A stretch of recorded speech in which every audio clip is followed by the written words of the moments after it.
In the beginning of the movie, Detective Jackie Velez is driving through Miami at night, speaking quietly on her phone.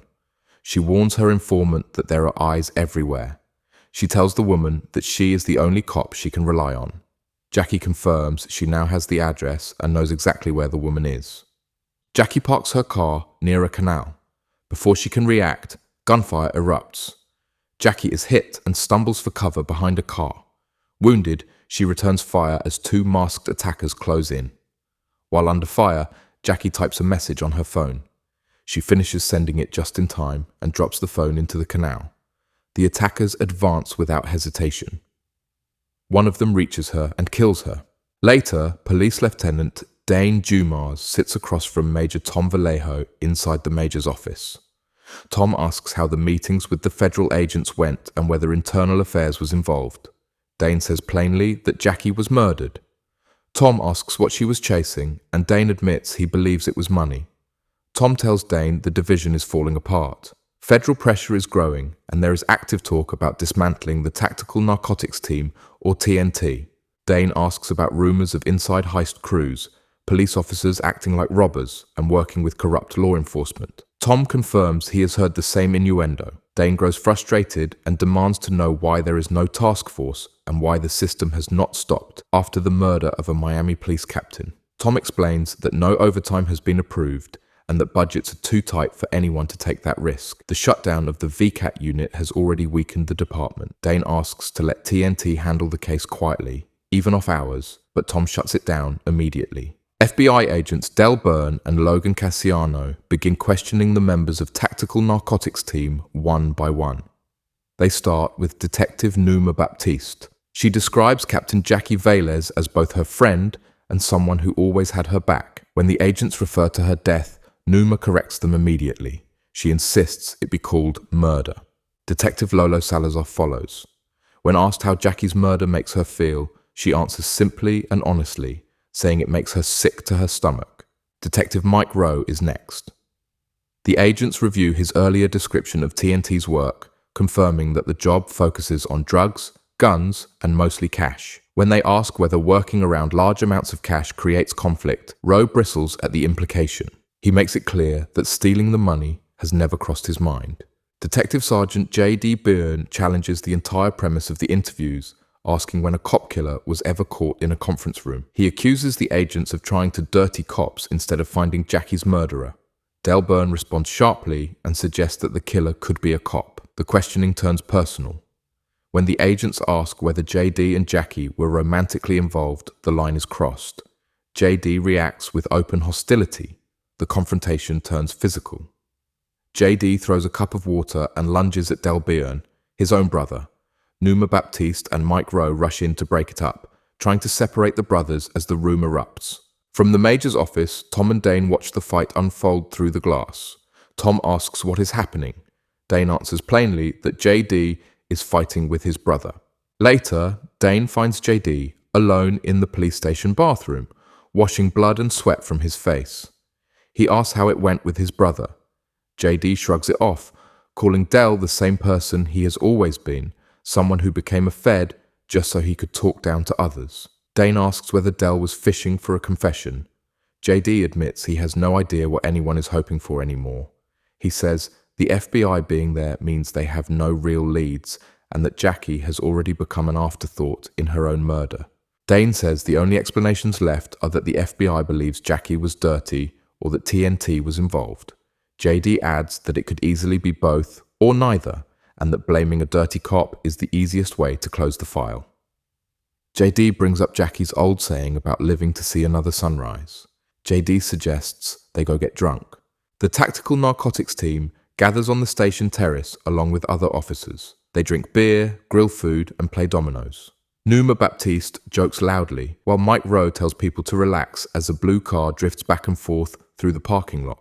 JD immediately shuts down the drifting, warning the cops in the car to stop acting like idiots. The conversation turns serious. Numa brings up the constant talk of money, saying everything lately seems to circle back to cash. Rowe asks if it has anything to do with the rumored stash house hits they have been hearing about. JD calls the idea of organized heist teams an urban fantasy and tells them that if anyone ever runs into a real stash house like that, They should let him know. Dane sits alone at his desk inside the police station. He stares down at his phone. A text message fills the screen, listing an address in Hialeah and promising cartel money, marked as Big Cash. When the phone screen locks, the text disappears and a photo replaces it. It shows a young boy.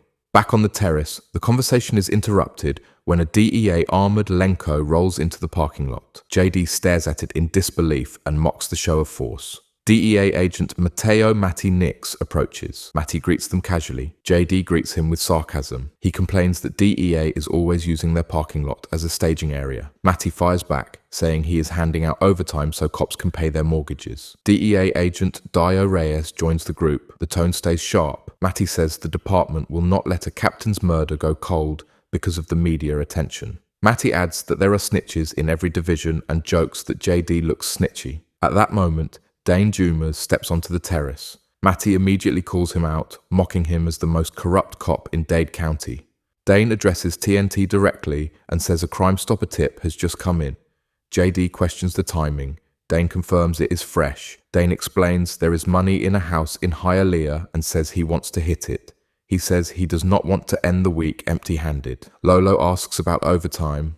Dane says there will be none and calls it extra credit. He says he needs Wilbur, the money dog. Numa asks how much money is supposed to be inside. Dane throws out a number, saying maybe $250,000. Mike Rowe pulls Dane aside and asks whether local Hialeah police should be involved. Dane shuts that down immediately. Rowe asks again how much the rip is. Dane tells him different number, $150,000. The team follows Dane's car as they drive into Hialeah. They park near the house and step out. JD asks Dane what the plan is. Dane tells him to get consent to search for drugs, not money. If consent is refused, they will treat it as a protective search and clear the house anyway. Wilbur the dog is brought forward. Lolo walks him toward the house. The dog reacts immediately, barking and pulling hard. Lolo tells Dane she has never seen Wilbur alert like this. Dane heard that the amount inside is only $75,000. Dane knocks on the door.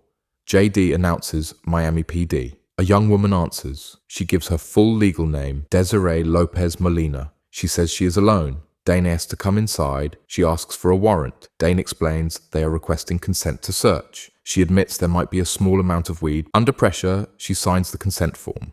The team enters. Dane gives directions, sending Numa and Mike to search while Lolo unleashes Wilbur. Dane and JD move upstairs. The dog races ahead and begins barking at the ceiling. Dane clears the second floor and turns his attention to the attic door. He asks Desi what is up there. She says she does not know. JD points out that Wilbur does not alert for drugs. He alerts for money.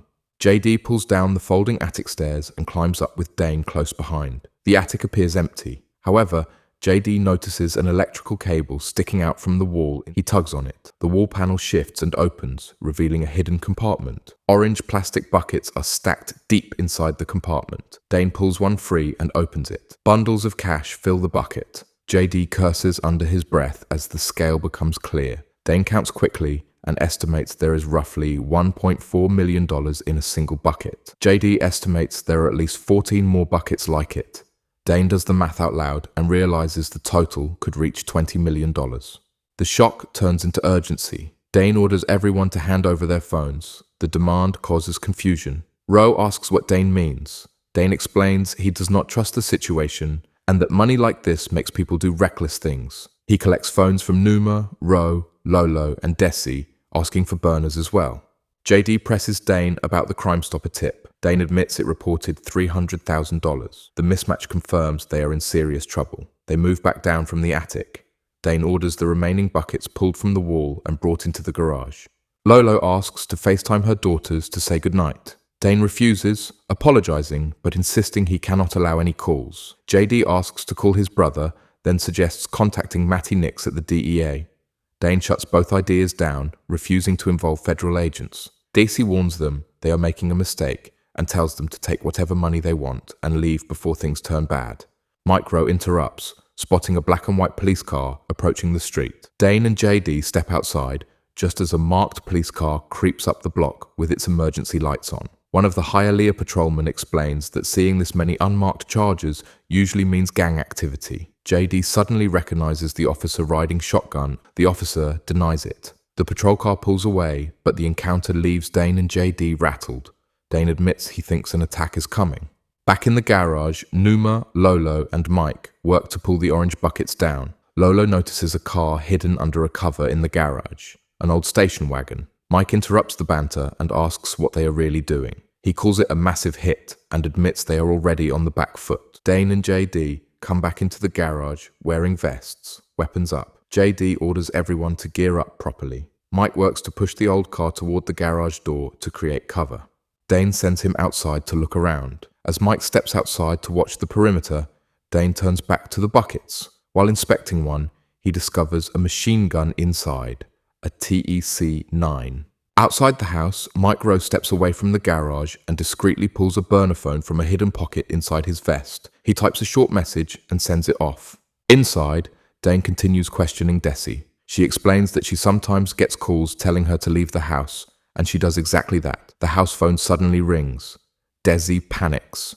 JD picks it up. A voice on the other end delivers a threat. They have 30 minutes to leave the house. They are told to take the money that was supposed to be there and walk away. No one needs to die over $100,000 to $50,000. JD hangs up and pulls Dane into another room. He goes straight to the numbers. He reminds Dane that the Crime Stopper tip was supposedly for $300,000, but the caller just mentioned $150,000.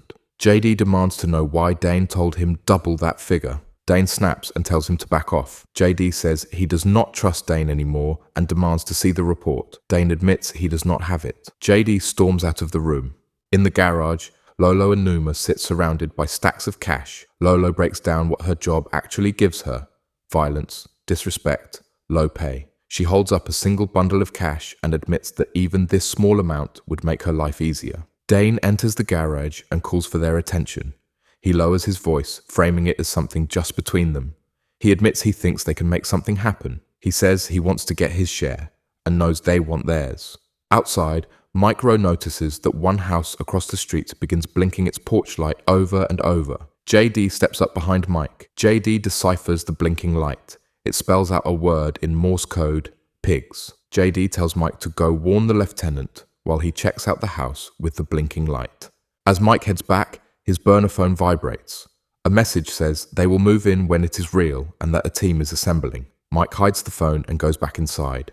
Inside the stash house, Dane gets on the phone with the station and asks for the major. He downplays the situation, describing the rip as roughly $100,000 to $50,000. Daisy hears the call and begins to panic. Mike Rowe enters and Daisy immediately tells him that Dane is going to steal the money. She pleads with Mike to call someone. Dane walks in. Mike explains that JD went to check out a signaling house.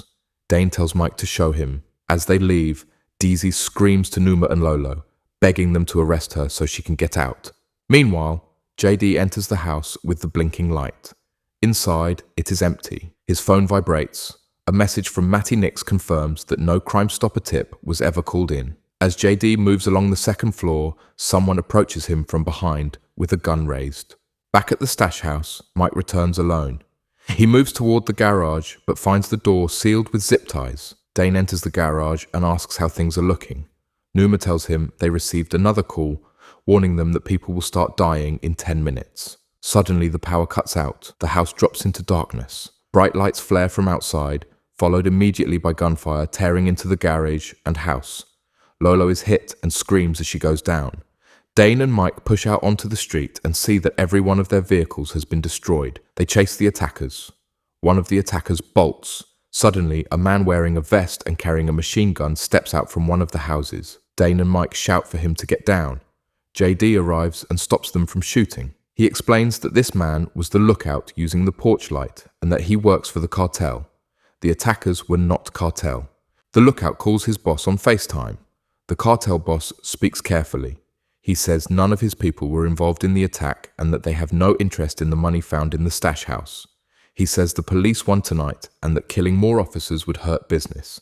He says Captain Velez's death already damaged them enough. Dane explains to the team that the cartel is abandoning the stash house. Numa immediately understands the implication. If the cartel is gone, the money is now unclaimed. Back in the garage, the group argues. JD confronts Dane, revealing that there was no Crime Stopper report. Dane admits he made it up. JD accuses Dane of being part of a corrupt crew. Dane turns the accusation around, pointing to JD's brother. The argument turns physical. Dane and JD start fighting. Numa and Mike rush in to pull them apart. JD shoves Mike away and storms out. During the chaos, Mike reaches for his burner phone to call for help.